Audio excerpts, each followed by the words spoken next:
So we've covered the opioid crisis here at HCP Live, but just to keep this conversation going, I'd like to get your perspective on this very pervasive issue. Sure.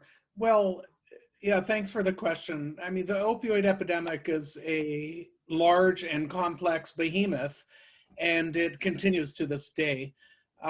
There are many different facets of the opioid epidemic. It's not just one single thing, but there's certainly still enormous concern regarding the prevalence of opioid use and the risk-benefit balance of prescription opioids in many settings in which they're used.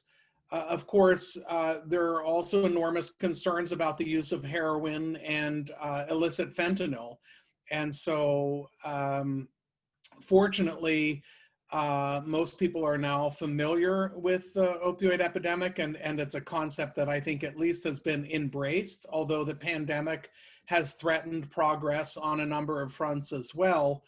And many efforts have been undertaken to improve the identification and treatment of people with opioid use disorder. And this is a area where primary care can play an especially important role.